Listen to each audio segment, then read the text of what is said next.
a blazing, sunny morning in Athens.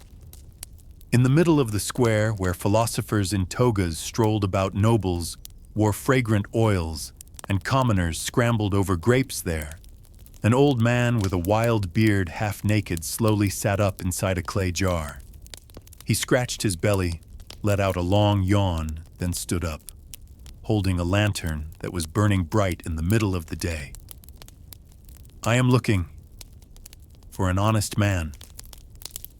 The Athenians laughed, then stepped aside, because everyone knew that was Diogenes, the strangest philosopher in history, and perhaps the only one living honestly in a world full of performances.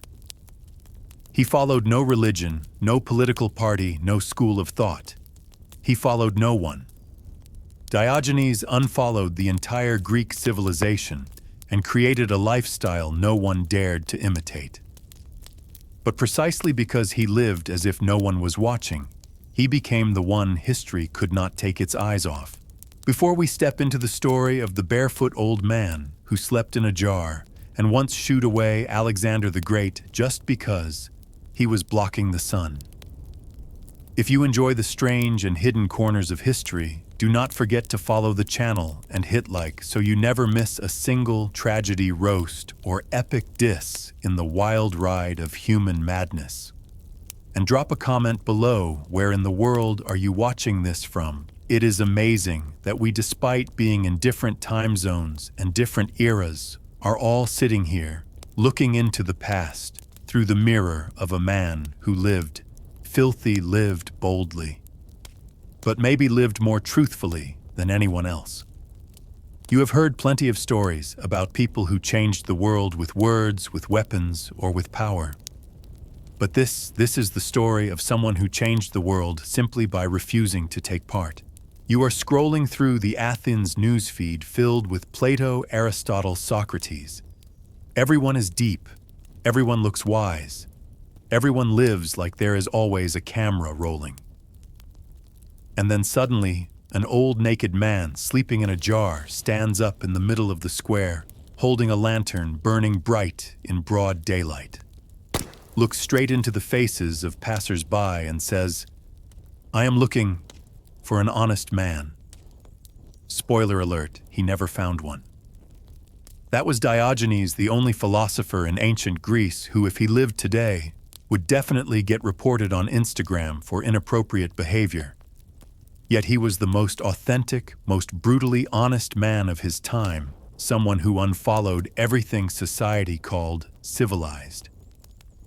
This is not the story of a quirky old man. This is a philosophical slap in the face of a civilization that claimed to be the pinnacle of humanity. Welcome to Athens, a city where everyone debated morality, while Diogenes laughed in their faces and went urinate on their statues. Back then, Athens was the grand stage of philosophy. If you wanted to be someone, you needed an ideal, a theory, a circle of disciples, and a script that sounded like it was lifted from a Shakespearean play. But not Diogenes. He wrote nothing, taught nothing, and created no school of thought except maybe the school of I do not care. And his origin story, he got kicked out of his hometown for counterfeiting money. Sounds familiar, like the villain at the start of a Hollywood movie. But hold on. Diogenes never tried to clean up his past, never cried about fate. He chose to live at the bottom, just to spit in the face of what others called the top. Instead of rebuilding a career, he threw his career in the trash. Instead of chasing money, he threw away even his begging bowl after he saw a child drinking water with his hands. That child taught him minimalism, and he learned. Diogenes was the kind of person who would look at a bed and say, pointless. He slept under the sky, bathed in rivers, and ate leftovers. Not because he was poor, but because he chose to be. Why? Because he wanted to test, if I own nothing, am I still free? And he did not stop there. Diogenes unfollowed not only wealth, housing, and fame, but also laws, beliefs, and traditional morality. When someone asked, "Do you not feel ashamed living like a dog?" He replied, "I am ashamed that you live fake lives and feel no shame." The city was full of moral lectures. Diogenes, on the other hand, lived like an unlicensed social experiment. He stood in public and did everything civilized people would never dare to do. Not because he was a pervert, but because he wanted to rip off the moral paint and ask one very simple question. Are all these rules real or just cosplay for civilization? To put it bluntly, Diogenes was the original troll of history, but a troll who literally went underground, because he actually lived underground in a jar. He did not audition for the lead role, but by refusing every performance, he became the center of the stage. Plato once called him a mad Socrates, but remember, Plato taught in academies. Diogenes preached by action. No one dared live like him, but everyone knew he was right. That is why his name has lived on for over 2,000 years, even though he left behind not a single page. You might be thinking, all right, so he lived like someone homeless and cursed at everyone. What is the big deal? Here is the thing: Diogenes hated no one. He just loved freedom more than anything. And in an age where people were obsessed with reputation, Diogenes threw everything away to protect the one thing he truly believed in: uncompromising freedom. When Alexander the Great, the most powerful man in the world, came to meet him and asked, "What can I do for you?" Diogenes did not bow, did not grovel, did not give a lecture. He just looked up, frowned, and said, "You could move out of my sunlight. One sentence, one lifetime, one historical mic drop, and maybe it is time you asked yourself, who are you following, and have you perhaps forgotten to follow yourself in Athens?" Plato was the king of theory. Every sentence he spoke had his students clapping like they had just heard a new mixtape from the gods.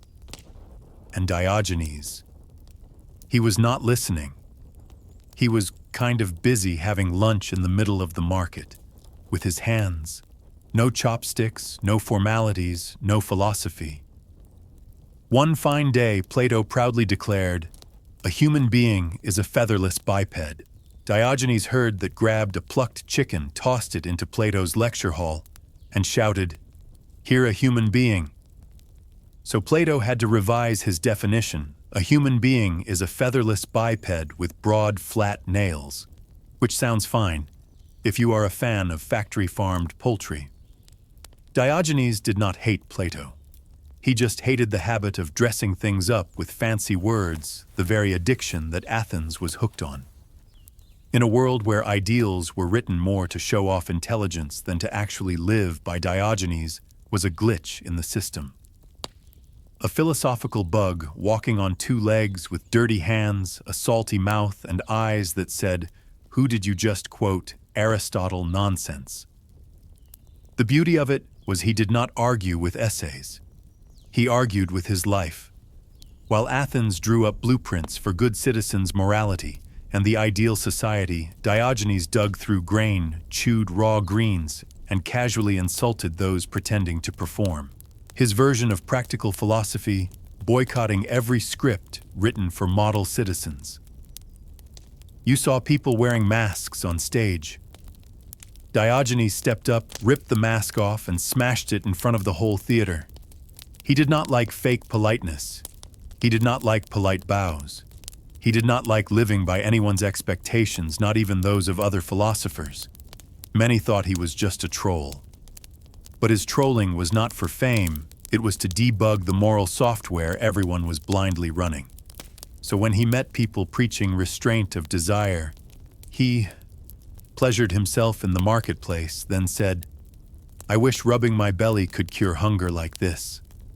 Disgusting. Yes. Offensive extremely. But that was the message. Why are you ashamed of natural behavior, but not ashamed of living a lie? And if you thought Diogenes only knew how to destroy, you were wrong. He was sharp. He saw the fakeness in every corner of Athenian society. He saw nobles giving charity just to be praised for generosity. He saw priests preaching virtue while hiding gold behind statues of gods. He saw philosophers talking about temperance while living in comfort, well-fed and well-rested. And Diogenes, with all his refusal to act virtuous, ended up living closer to Athens' ideals than anyone else ever did. The Athenians, they were addicted to acting. The citizens acted like model citizens. The philosophers acted like seekers of truth. The government acted like it was just. But Diogenes shattered every act without leaving a single piece intact. At his boldest, he was summoned to the royal court. Not to preach, but to entertain the king, because people said he was funnier than a comedy show. And what did he do? He sat there, sighed, looked at the king, and said, "Your Majesty, you are a slave to your desires." Then he urinated on a statue of a god right in front of the royal court. You think he was executed? No. They applauded. Because even though people hated him, they could not deny he was right. Diogenes was Athens' chronic backache, annoying, relentless, but no one dared to treat it, because the cure would hurt more. He was the weird old man everyone cursed as disrespectful, but when moral storms came crashing down, people looked over at him and asked, "Wait, what does it really mean to live honestly?" That was Diogenes' superpower, living so honestly no one else dared to copy. Athens had hundreds of philosophers, but only one dared to live like no one was watching. No need to follow anyone, no citations needed, no certificate required. Just a daytime lantern, a behavioral mic drop, and one burning question. Are you living for yourself or for a role someone else wrote for you? Diogenes never tried to persuade you to change. He just lived the way you were too afraid to and let you sit there squirming in your own discomfort. And that is exactly why he remains the sweetest nightmare of every show-off philosopher to this day. Have you ever seen anyone live inside a jar, not a trendy container home, not a fancy glamping tent, a jar, a clay water jar, no Wi-Fi, no toilet, no door? Today's youth might call it ultra-minimalism. Diogenes, he called it home. No, not because he was too poor to have a house. Diogenes could have lived like a nobleman if he wanted to. He once had a house, status, reputation, but he threw it all away. Because to him, those were just golden chains. Money, a chain. Fame, a chain. The bed you sleep on, a chain wrapped in cotton. So he chose to live in a jar in the middle of the bustling, dusty Athenian square, where everyone could see him, and no one could understand him. Philosophers called it an extreme symbol of personal freedom. The citizens of Athens just called it that crazy old man living in a pot. Now you may be thinking, all right, minimalism, but did it have to be that extreme? Yes, because according to Diogenes, nothing awakens the truth like hunger and cold. When you do not have a bed to be lazy and no wardrobe to waste time picking outfits, no mirror to admire your ego, you begin to see yourself clearly. You, unfiltered, raw. He was not trying to be poor. He chose poverty as a philosophical act. And the craziest part, he was happy. In a city where everyone was chasing someone else's definition of a good life, Diogenes rewrote the script. Except, his version had no table of contents, no footnotes, no logic beyond the question, am I free? You saw a scruffy old man in a jar eating with his hands, sleeping on the ground.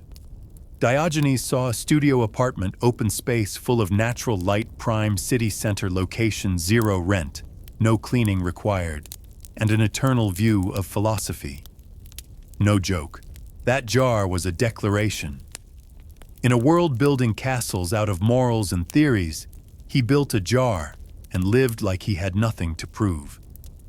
He even reused trash-picked leftovers from the market, and when he needed water, he drank from the rain. If you say he was the ultimate minimalist, you are right.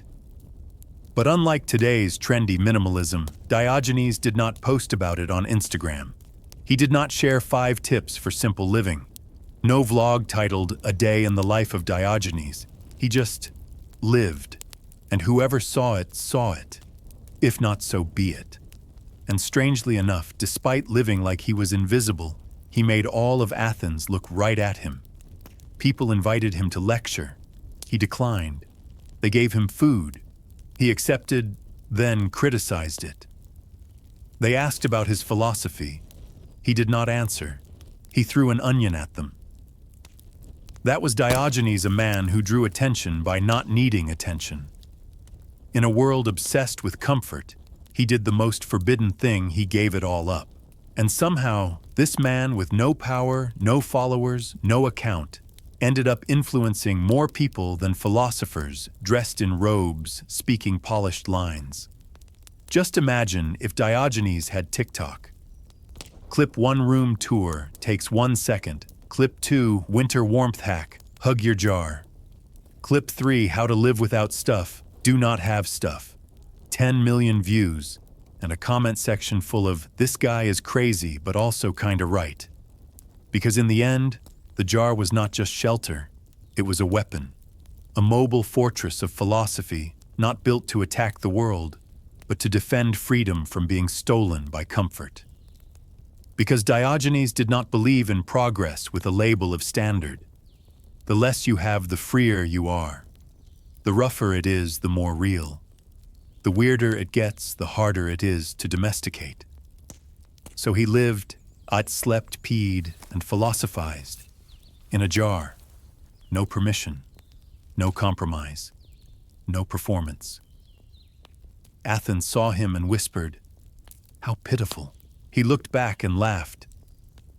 You have houses, beds, laws, and still feel anxious. So who is really pitiful? You can laugh at him. But would you dare to move into a jar and live? If not, then stay quiet and learn. Or at least, take a hard look at your home and ask yourself, is it a golden jar? You thought Diogenes only roasted Plato, and that was the end of it. Not even close. Plato was just the first victim. After him came the entire system, religion, philosophy, politics, and even Zeus himself did not escape. Diogenes was the ancient Greek version of "I do not trust anyone." No sacred ground, no idols, nothing untouchable.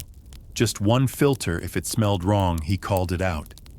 And the way he called things out, think brutal logic, delivered like a slap with a rubber sandal. Take this for example. One time, the people of Athens were holding a ritual to offer sacrifices to the gods. Diogenes showed up, looked around, and urinated directly on a statue of Zeus. When the villagers yelled at him, he shrugged. Well, are the gods not everywhere? Then this seems like a perfectly reasonable spot. Boom. A divine-level diss, logical, and absolutely outrageous. Diogenes was not against the gods the way modern atheists are. He was against lazy belief. In his view, if you believe in something without questioning it, then you are just a sheep wearing a toga.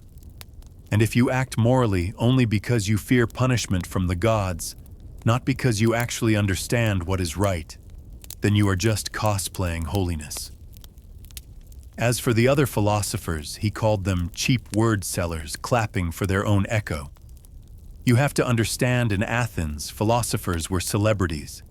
They taught, had fans, disciples, academies, and egos the size of the Parthenon. Diogenes walked in like a brick thrown straight at that temple. Once he stood in the city square, surrounded by hundreds, listening to a speaker ranting about virtue and self-control, and then he began pleasuring himself right in front of them. The crowd gasped, screamed, cursed him out. Diogenes just scratched his head and smirked.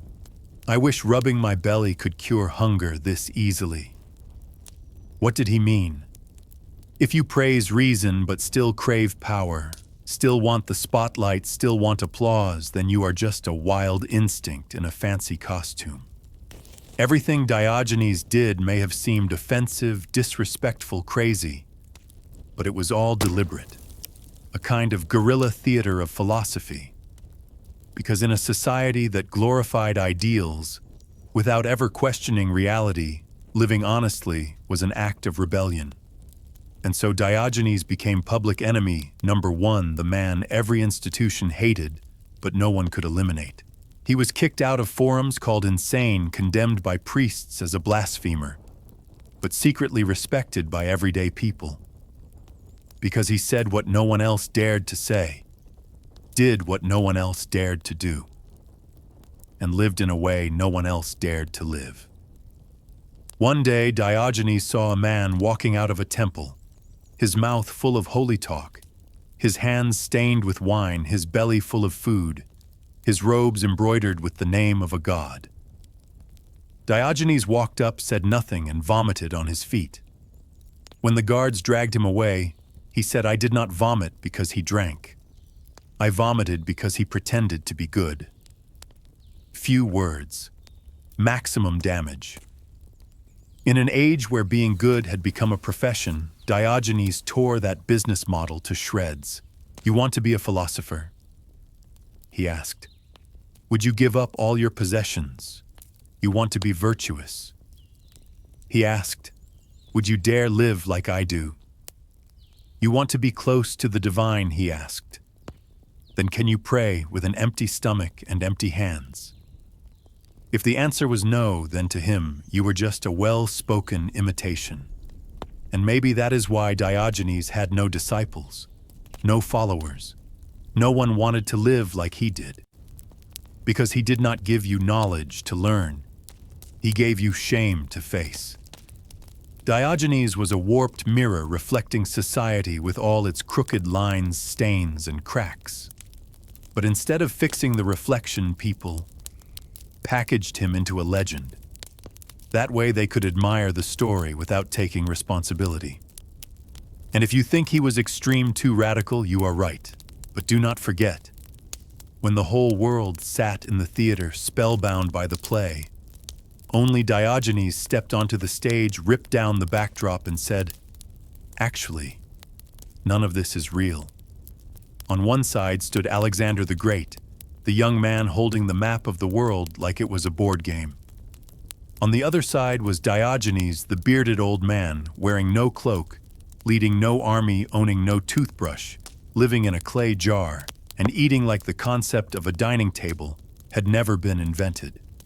One day, Alexander the man on a world conquest tour heard about a philosopher who lived like a wild beast, spoke like a walking meme, and feared absolutely no one. So he decided to meet Diogenes. Not to kill him, not to recruit him as an advisor, but simply out of curiosity. What is it about this old man that all of Athens dares not touch? And then the moment happened. Alexander, glowing with royal authority, silver armor, servants, war horses, the body of a god-tier warrior, and an ego the size of the Mediterranean, walked up to the clay jar where Diogenes was, sunbathing and scratching his belly. Alexander asked, "I am Alexander the Great. What can I do for you?" An ordinary man would kneel. A clever man would ask for favors. A power-hungry man would request a position at court. And Diogenes, no greeting, no bow, did not even bother to look up. He just raised an eyebrow, yawned, and waved his hand. "You could move out of my sunlight." That was it. The end. No grand philosophy, no polite formalities, no speech, just one sentence. But it was a sentence that leveled the whole tower of power. Because when you are standing in front of the man who could hand you a kingdom with a flick of his wrist, and you ask him only to step aside so you can keep sunbathing, you are declaring to the universe, "What I want your empire cannot buy." That answer, short and blunt, was deeper than anything Plato ever wrote. It was a minimalist weapon, as if all of philosophy had been compressed into "move out of the sun." The man sitting there was not just an old man. He was a challenger of illusions, a ghost of freedom smirking at the glittering empire. Alexander did not get angry. On the contrary, he laughed loudly, then turned to his entourage and said, "If I were not Alexander, I would want to be Diogenes." One of the rare compliments Diogenes ever received, and also one of the most bitter admissions ever uttered by power. Because it meant I have everything except the peace of someone who needs nothing. For Diogenes, that meeting was not a battle. It was a gentle collision between two world views. One man conquering the world. One man rejecting the world. One man moving armies to claim land. One man leaving land to claim himself. One man owning everything and still feeling empty. Siktati, one man owning just some shade and feeling complete. In that moment, there was no epic music, no flags waving, just two men looking at each other and seeing the limits of their own lives. Alexander saw a man untouched by flattery. Diogenes saw a man still wearing the cloak of power. The empire looked at him and saw a joke. But if power is an illusion, then Diogenes was reality basking in sunlight in the middle of the square. And reality is raw, sometimes it smells like sweat dust and sun straight in your face. People later told that story as a funny anecdote. But really, it was the shortest moment in an entire empire's timeline when power was defeated by a refusal. You can lead armies to conquer. You can carve your name into history. You can acquire everything except the heart of someone who needs nothing from you. Diogenes did not need a crown. He had his jar. Did not need a throne. He had a rock for a pillow. Did not need future generations to remember him. And yet future generations use him as a mirror. And you, the one watching this video in a world overflowing with seductive invitations, what can I do for you? How will you answer, or will you learn to say, just move out of my sunlight?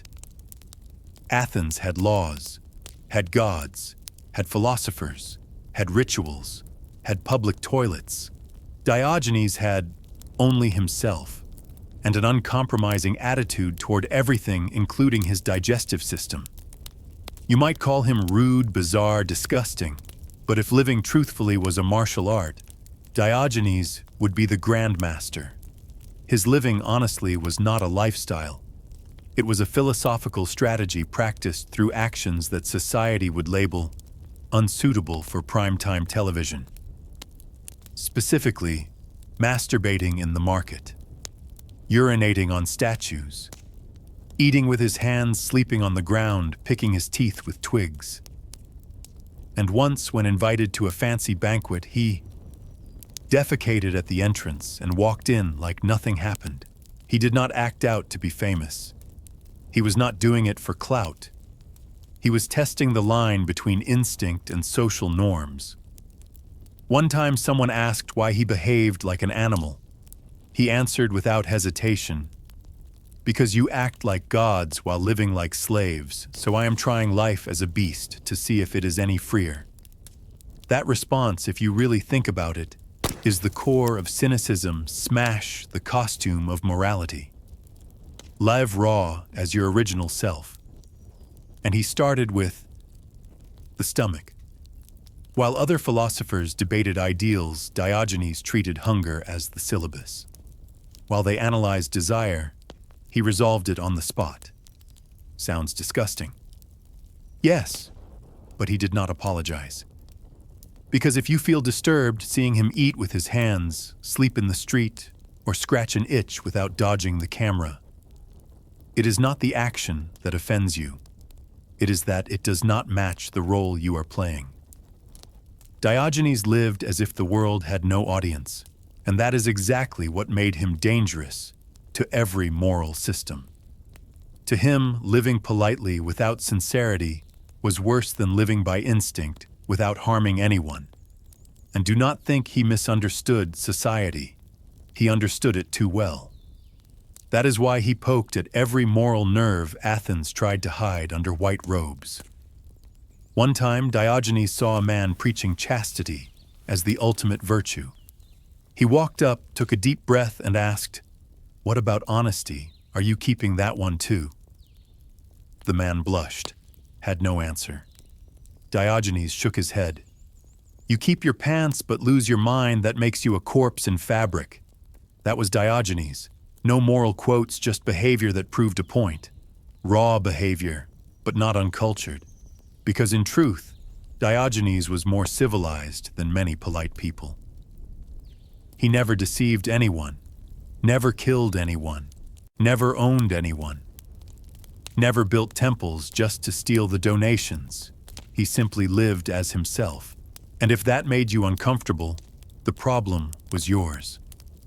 While Athens tried to define what the ideal human looked like, Diogenes erased the definition, not to replace it with a new one, but to ask, have you ever lived one day not shaped by someone else's expectations?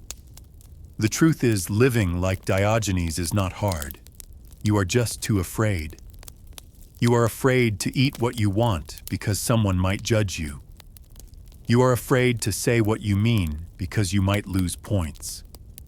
You are afraid to act on instinct because you already signed a contract to play the part of a cultured human.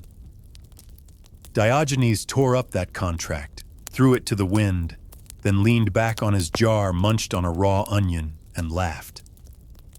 A stinky old man, sunburned, shaggy-bearded, behaving like a madman, but also the only man in the city who was not ashamed of who he was.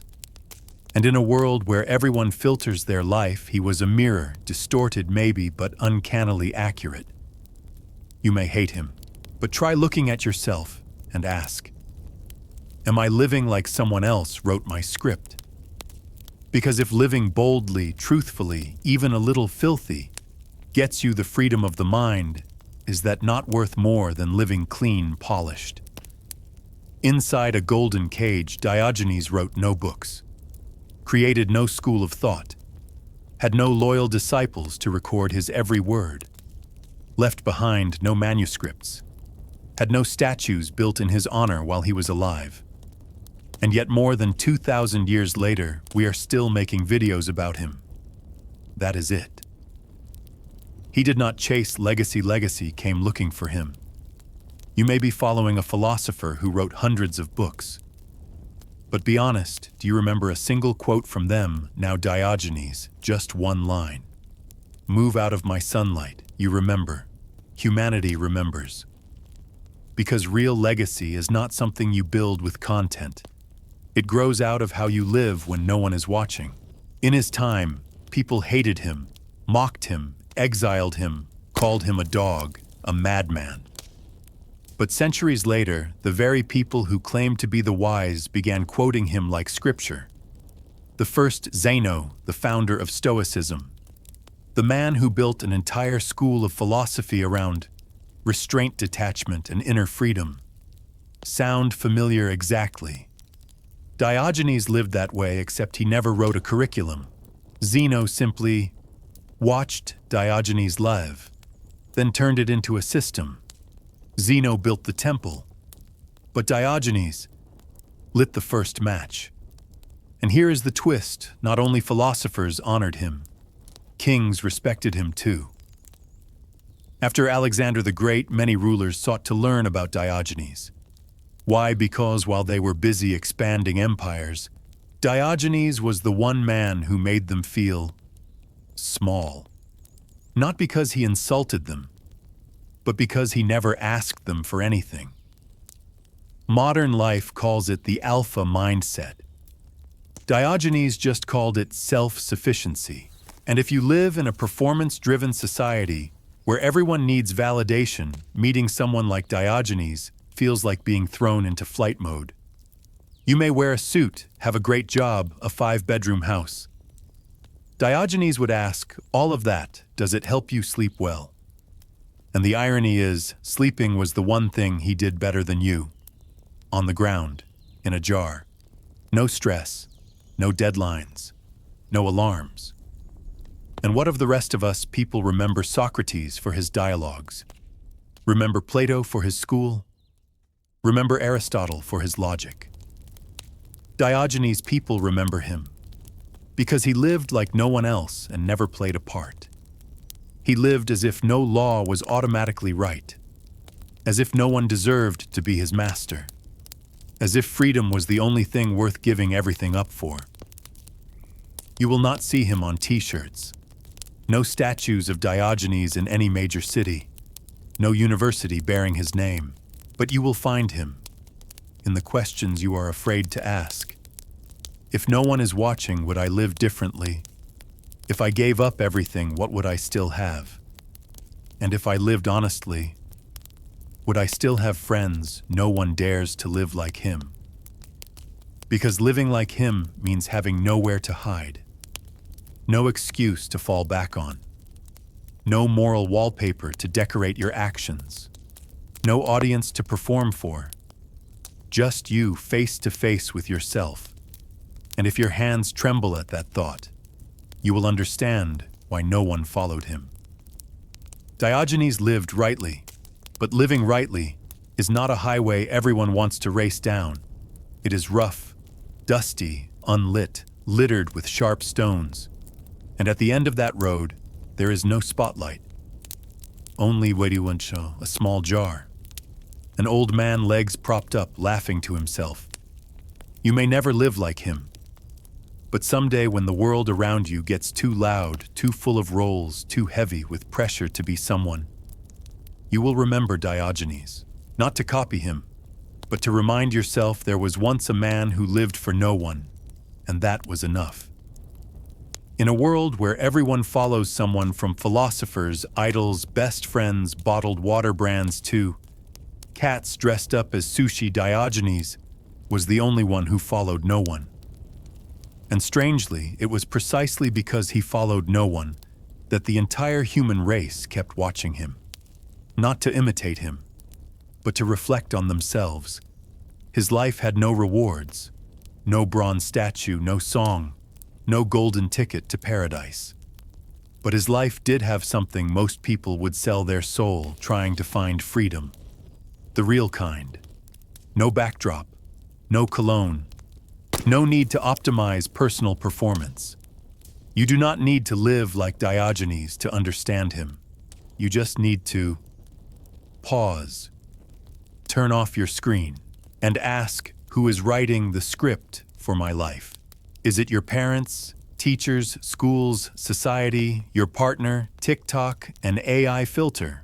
How many choices have you turned down, not because you disliked them, but because you feared someone else's gaze? How many times have you wished to live simply but still clicked by now just to fill a hole you could not name? How many times have you said, I am fine, but quietly wondered? Fine by whose definition? Diogenes had no success formula. He wrote no self-help books. He did not host 5:00 a.m. podcasts. He did not say, love yourself. He lived. That was all. And if someone asked, why do you live this way? He would not answer. Because he did not need to convince you to live like him. He just needed you to know there is another way to live, and it exists. That alone made him more dangerous than any revolutionary. He did not want to overthrow society. He did not demand a new system. He did not offer a blueprint for utopia. He simply walked away from the game, and by doing so, shook the whole board. You could not touch him. You could not buy him. You could not threaten him. You could not sanctify him. If you praised him, he shrugged. If you insulted him, he scratched his butt. If you brought him power, he would just ask you to move out of the sun. That was not arrogance. That was freedom from every definition. And you, what principles are you living by? How many of your personal limits were actually written by someone else? Can you admit that sometimes you dress, speak, eat, laugh just to stay in character? Diogenes had no character to play. He chose to be himself, full version, no beta test, no updates for market appeal. And because there was no watered-down version, he never had to fear being exposed. Today, you may live in a beautiful home, own the latest iPhone, study existential philosophy, read Stoic texts every morning. But if you cannot sit alone with yourself with no entertainment, no judgment, no performance, then maybe you are not that much freer than the old man living in a jar. By the end of this video, you might laugh. You might think Diogenes was just an amusing lunatic, a philosopher cosplaying as a homeless man. But before you scroll to the next video, try this: turn everything off, sit still, and ask yourself, if no one is watching, no one is expecting, no one is praising, no one is judging, would I still live the way I live now? That answer, that is the true legacy Diogenes left for you. He did not need your follow, did not need your agreement, did not need you to remember his name. He just needed you to know who you are living for. And if the answer is, I do not know, then welcome to your first lesson from the man in the jar. And remember, he unfollowed everyone, only followed freedom, and never needed anyone to follow back. Welcome to Athens in the year 399 before Christ. Congratulations, you are not a Spartan warrior, not a Persian slave, and not a successful merchant riding a white horse into the marketplace. You are something worse than all of that, a philosopher. To be blunt, you are an educated, unemployed man, spiritually homeless, and absolutely starving. You do not wake up because of an alarm clock, but because something is crawling into your ear.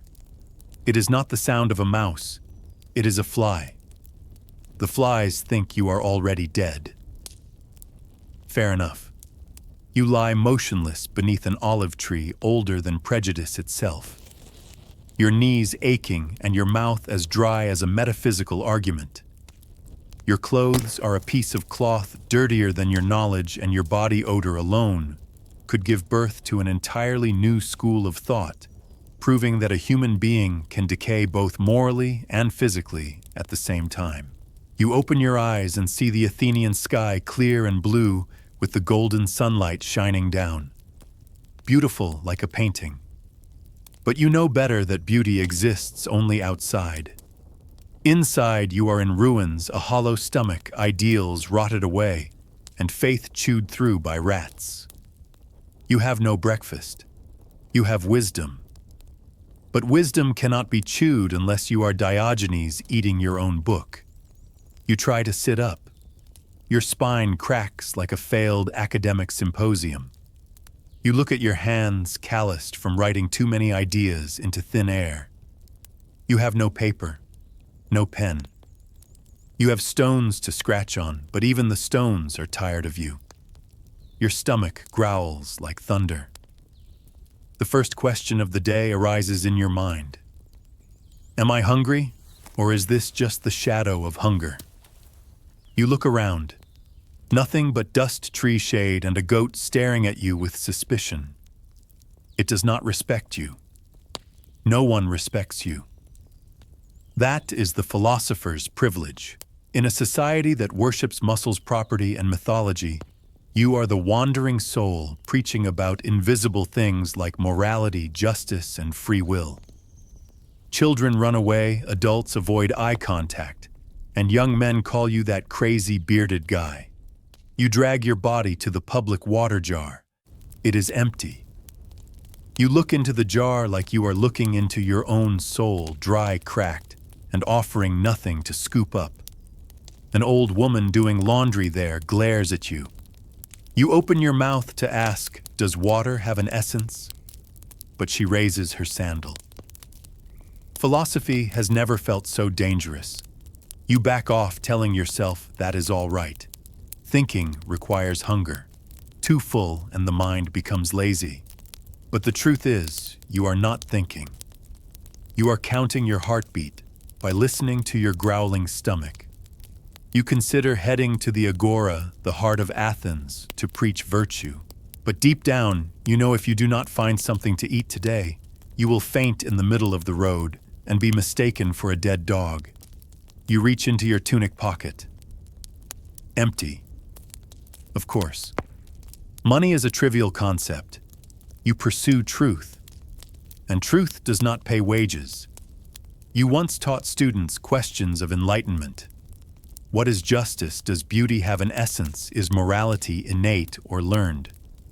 Now they teach you back, if you do not work, you do not eat. A group of passers-by walks by. They are talking about politics, war, and a newly raised statue of the goddess Athena. You chime in. But is divinity not merely the humanization of our own frightened egos? They look at you like you are mold on the marble statue. A child asks his mother, "Mom, who is that man?" She whispers, "Do not look, dear. That is Socrates. You are not Socrates, but you are not far off. Same smell, same beard, same public disdain. The only difference is that death has not come for you yet, but it is approaching. Step by step, with every missed meal, every student who leaves, every debate where you end up talking only to a rock. You sit down, not to meditate, but to avoid fainting. You look at your hands, those same hands that once drew contemplations of existence, now trembling from low blood sugar. And you ask again, can wisdom overcome the instinct to survive? A pigeon lands beside you.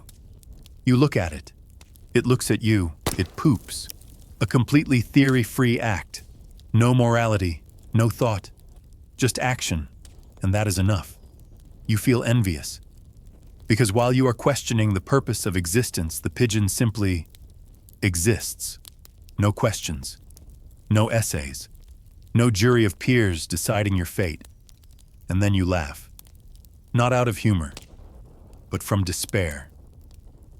You get up, limping toward the marketplace, not to buy anything, but to find someone, to listen to you, or throw you out of the square.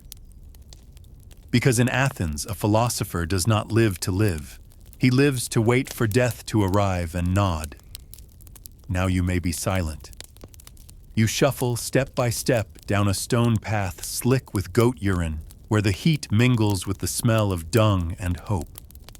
Not the hope of survival, you gave up on that the moment you realized that money and truth do not coexist. You hope to find a group of young people patient enough to listen to a metaphysical question before they run off to drink wine and argue about who has the better six-pack. You arrive at the agora, the central square of Athens, where people sell fish, discuss politics, and stab each other in the back with poetry and gossip. You choose a large stone plant, your buttocks on it, with a posture of dignity, slightly aching in the hip, but radiating intellectual pride. You look around. Youths are gathering. This is your moment. You begin your lecture in a voice you believe to be inspiring, but in truth, it sounds like someone about to cough up their lungs. Young people, what makes a person truly good? No one answers. One glances over, grimacing as if he just saw a talking octopus. Another shrugs. How do you become beautiful? Lower AB workouts. You smile faintly, trying to continue. No, I speak of morality, of goodness in its essence. A former student, you recall his name, was Glaucon, once applauded, when you defined justice by drawing circles in the dirt, now stands with arms crossed, looking at you like you are a bad debt from his past. You are still alive, he asks.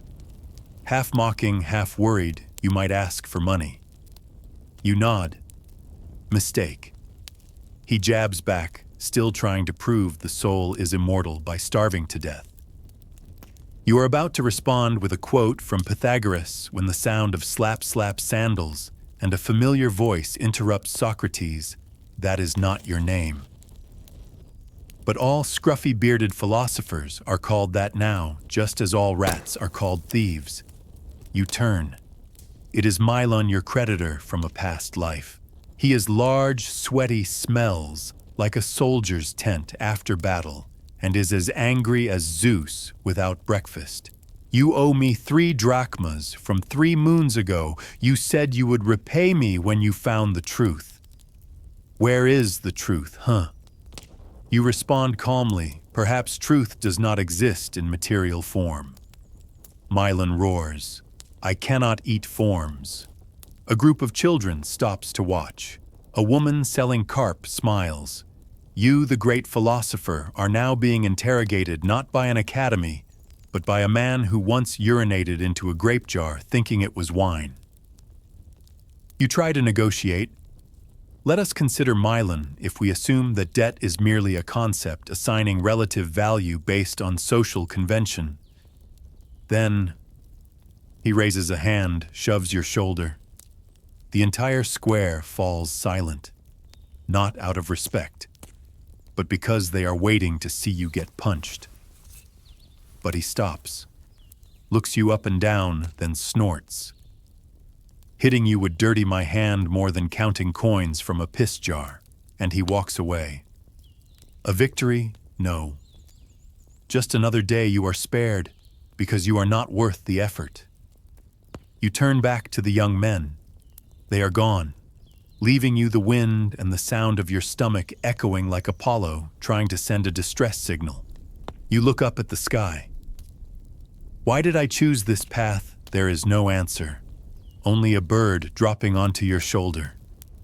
You sigh. Perhaps that is the prophecy. You are about to leave the square when a familiar voice calls out. Do you remember the student Xanthos you turn? It is Callias, a former pupil, who once asked you 47 consecutive questions about the concept of beauty, then dropped out to become a lawyer. Now he wears silk, fake, antique Italian sandals, holding a cup of wine and smirking. Xanthos is a royal advisor now, and you still philosophizing, you nod. Yes, still philosophizing, still questioning, still not dead. Callias shrugs. Strange. Why do you not do something useful? You want to scream. You want to rip open your robe, point at your empty stomach and your mind full of thought. You want to ask, and what is useful? Something edible, something sellable, or something quiet, but you say nothing. You just smile. Because you know for people like Callias, truth is something bought with coins, and silence is the best-selling product. You turn away, leaving the agora, not out of despair, but because the light of ignorance here is just too blinding. You walk on back straight, chin high, like a man marching to his own well-organized death. Behind you, someone whispers, "That guy is about to lose his mind." No, you are not losing your mind. You are just the only one who is awake. You return to the agora not because you want to, but because there is nowhere else to go. Home, you have no home. A tavern, you have no money. Love that is even more vague than the concept of an immortal soul. And so you come back to the only place where your voice has ever mattered, even if it only echoed into the void. The agora at midday is as hot as the palm of an angry god. The ground steams the stone pavement smeared with goat droppings and crushed hopes. People pack together like Greek sardines, shouting, bartering, slandering each other with poetic democracy. And at the center of this chaos, you stand like a sleepwalker with a degree. You take a deep breath. The air is thick with the scent of sweat, cheap wine, and the looming rejection of wisdom.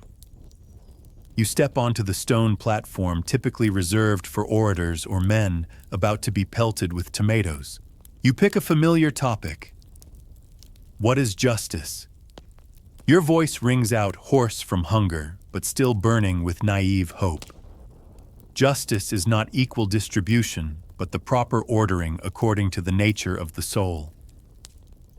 Before you can finish, a sausage vendor yells, "The soul, can you pay for the sausage you ate yesterday?" With your soul, laughter erupts like a tsunami.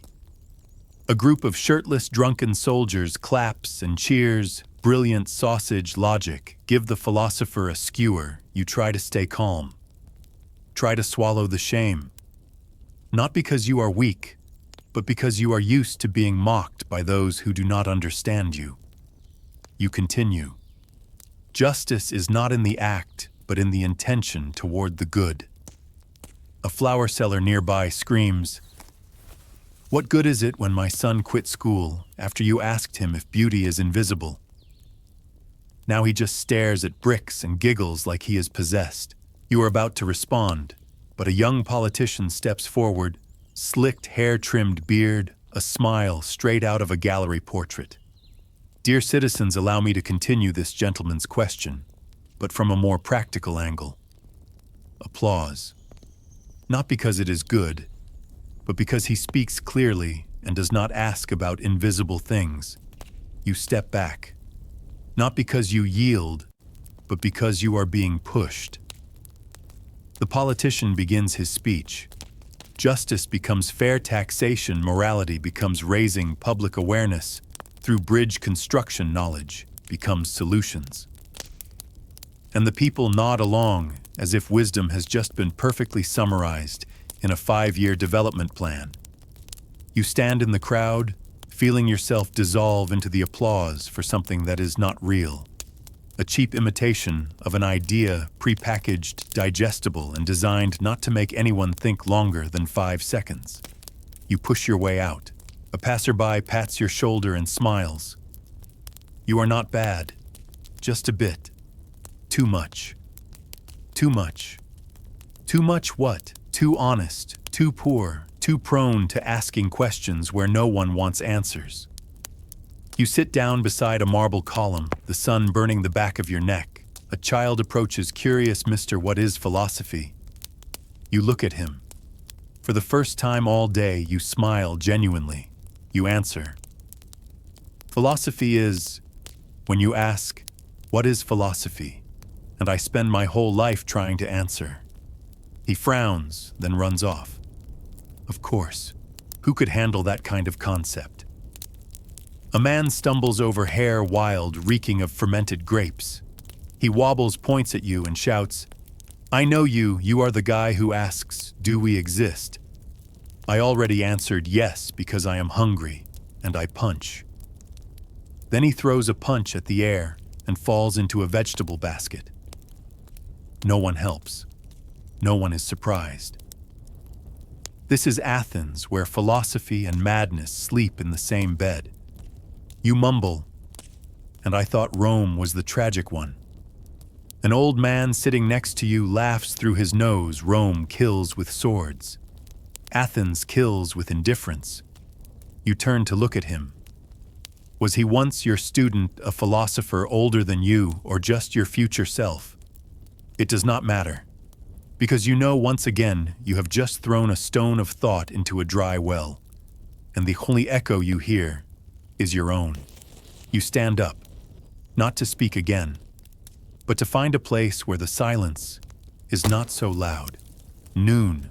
The sun in Athens does not shine. It punches.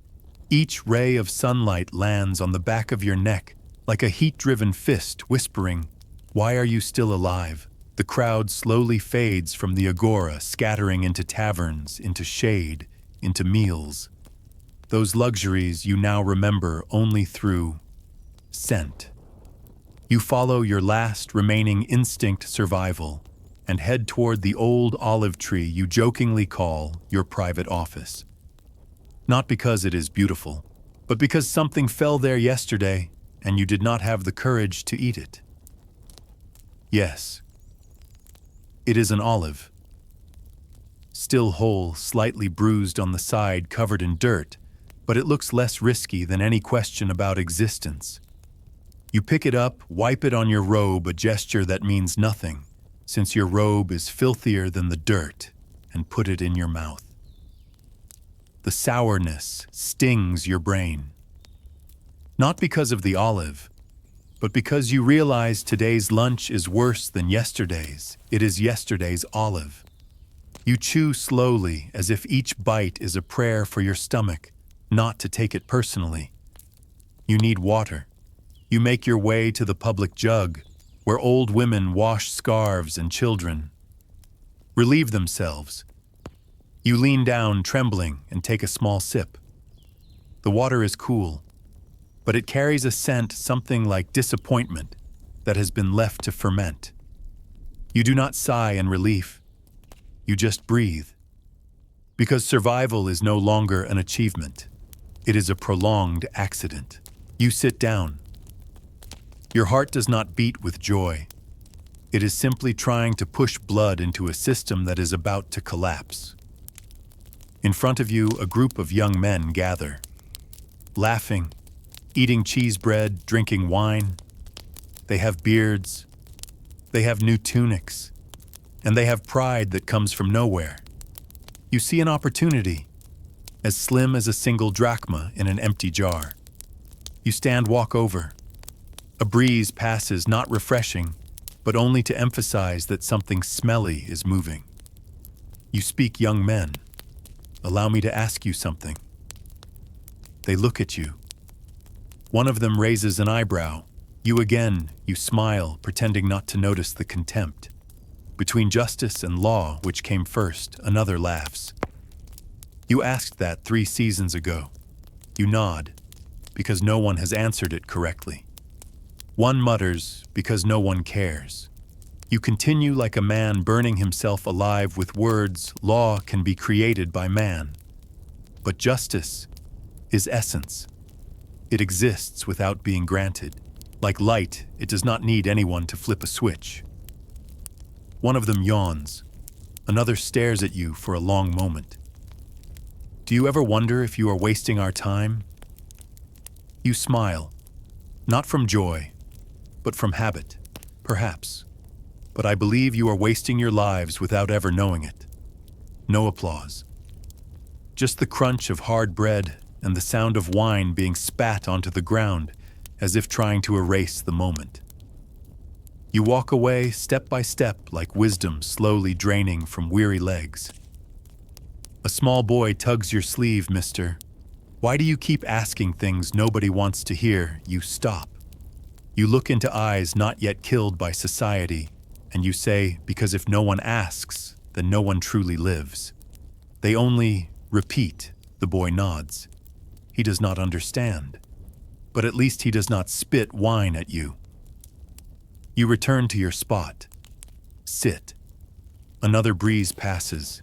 You shiver, not from cold, but from the realization today is exactly like yesterday and will be exactly like tomorrow.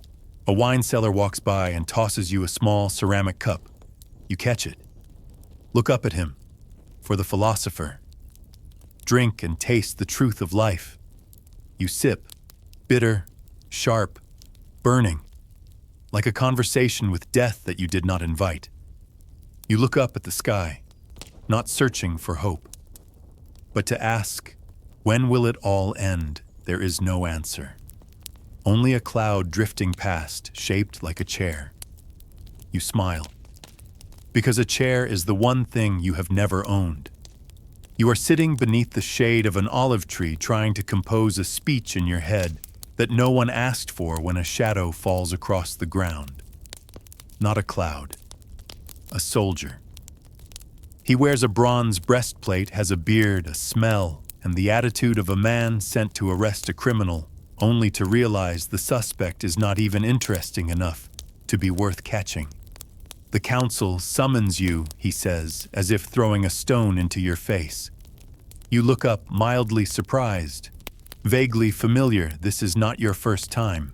You had been summoned before to explain why the youth of Athens now speak in twisted ways after listening to your lectures. You rise dust off your robe, not cleaner, just spreading the goat dung more evenly. The walk to the council is a backwards parade. You, a man armed with nothing but questions, are escorted by guards through the square as though you possess a weapon of mass destruction named independent thought. The citizens look on. Some recognize your face. Some shake their heads. A butcher woman whispers, "It is him again." This time he might actually die. You are brought into the great hall of the city council, where fate is not decided by justice but by the general discomfort of the majority. There are no judges. Only 500 citizens sitting in rows, sipping wine, scratching their armpits, preparing for a democratic discussion, which means voting whether to sentence you to death after hearing you say something they do not want to understand. An official stands and reads the charges, Socrates or whatever your real name is. You are accused of corrupting the youth of Athens, disrespecting the official gods, and spreading dangerous doubt through philosophical questioning. Do you have anything to say in your defense? You nod, the first mistake of the day, but also the only right thing you know how to do. You step forward, take a deep breath, the air thick with sweat, alcohol, and prejudice like steam in a public bathhouse. You begin, "Citizens of Athens, I am not here to beg for mercy. I am here to remind you that thought is not a disease, and doubt is not treason. If the youth ask me about truth, should I respond with lies, a snort? Someone hisses, "You made my son drop out of school to sit in silence and ask, 'Who am I?' for 3 days." You continue, "If you hate doubt, then you hate truth, because no truth exists without being questioned." Another official interrupts. "You deny the gods, do you not?" You laugh, not out of joy, but like a man about to be stabbed who still feels obligated to explain what the knife is made of. "I do not deny the divine. I simply question the version you have molded like clay and forced people to worship out of fear." Uproar. The council boils like a pot of forgotten goat stew. Someone shouts, "He made my son." Different, you turn different, does not mean wrong. Different only means not yet understood. A councilman rises clearly on his 4th cup of wine. "Enough. We all know he is just a broke old man messing with young minds and hiding behind fancy words." You quietly look around. 500 people, the embodiment of Athenian democracy. Each one carrying a bias, a grudge, a fear of being questioned. You say, "I would rather die for a question than live in a wrong answer." If that is a crime, then this civilization needs to rewrite its definition of greatness. Silence spreads, brief, but deep.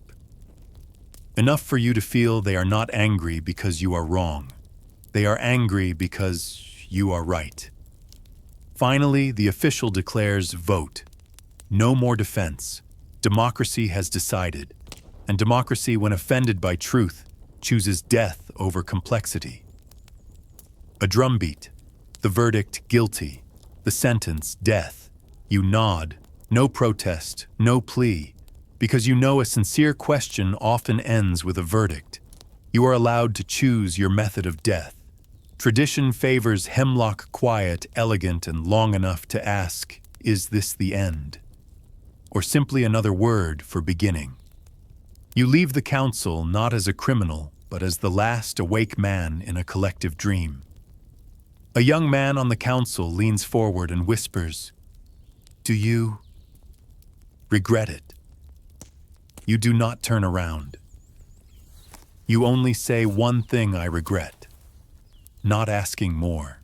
You step out of the council like a shadow, not because your soul has left, but because they never believed you had one to begin with. The crowd slowly disperses. No one jeers. No one curses.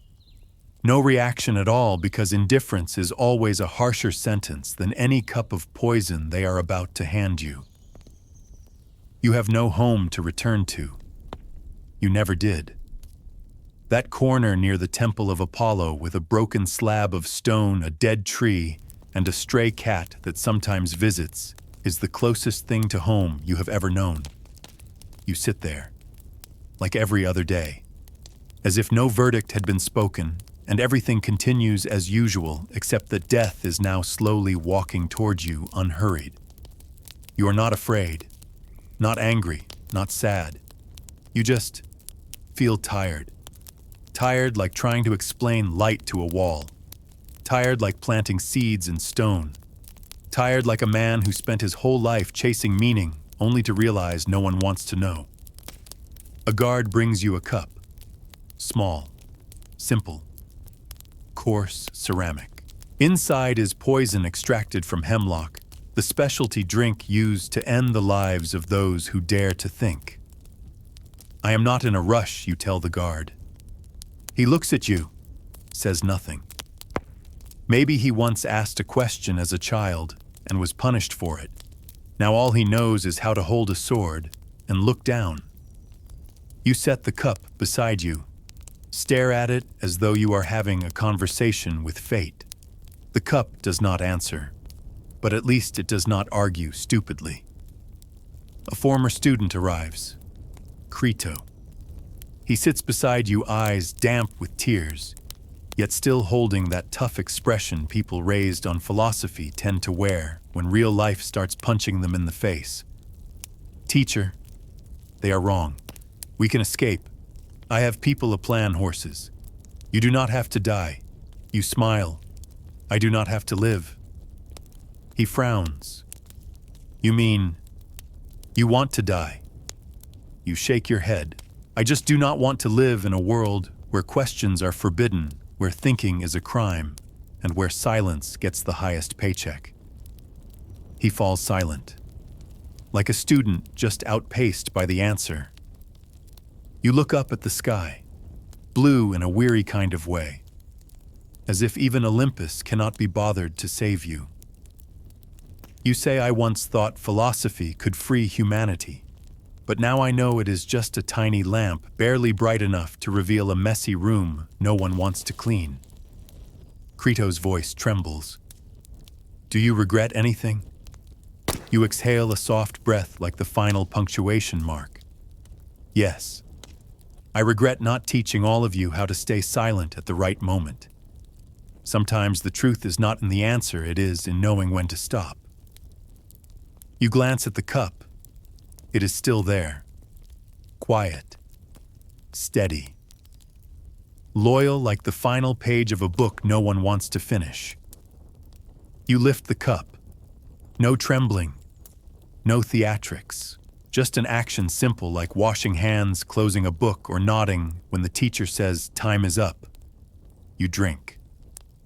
One gulp, bitter, sharp, cold, as if all of Athens had gathered in your throat, then quietly dissolved.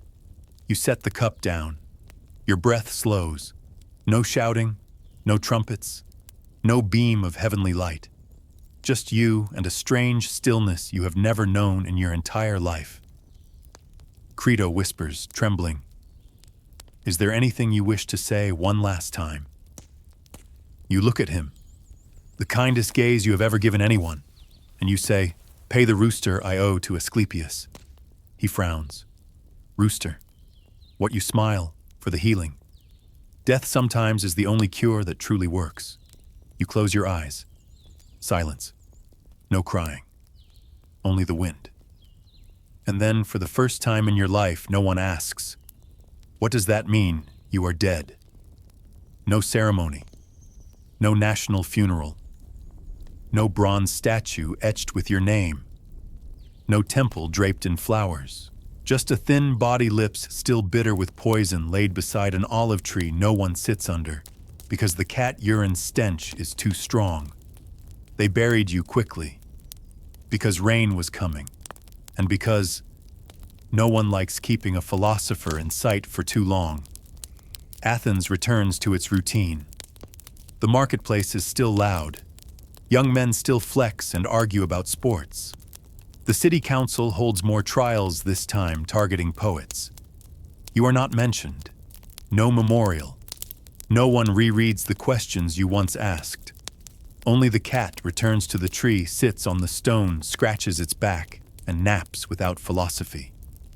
They thought you died because you were forced, but no. You jumped. Willingly. Not into death, but into the final firewall where truth is burned, and you chose to follow it all the way in. You did not die because of philosophy. You died because the world did not want philosophy to survive. You did not die because of the questions. You died because there was no one left brave enough to listen to them. You were not killed by a blade, but by indifference, the dullest knife that cuts the deepest. Your death is a tragic comedy no one dares look at directly. So they will lie about you, paint your face with halos, turn you into a saint after burying you alive. There will be monuments. There will be books. There will be schools named after you where students are forced to study the questions you once asked, but are never taught how to ask new ones. There will be those who quote you to sound clever at wine parties, then move on to discuss real estate investments. There will be those who use you as a shield to justify doing nothing at all and call it critical thinking. You will become a symbol not because they understand you, but because they want to forget you in a controlled way. You once believed the light of philosophy could show the path, but that light does not lead to paradise. It is a tiny oil lamp with a dying wick flickering in the cold night, just enough to show the cliff so you step toward the edge because behind you, there is no one else left walking. You laugh one last time, not because everything is fine, but because now you know philosophy does not help you live longer. It only helps you die more awake. Perhaps you did not need immortality, only someone to listen to you until the end. Just one person. But then you realize no one can truly listen to what they never wanted to understand. So you fall silent. For the first time in your life, you stop speaking. And in that silence, you finally hear what you never could. The truth does not need to be acknowledged to exist. Socrates once said, "An unexamined life is not worth living." You are the one who examined your life down to the last pore of reason. And you reached a final conclusion. It is not that life is not worth living.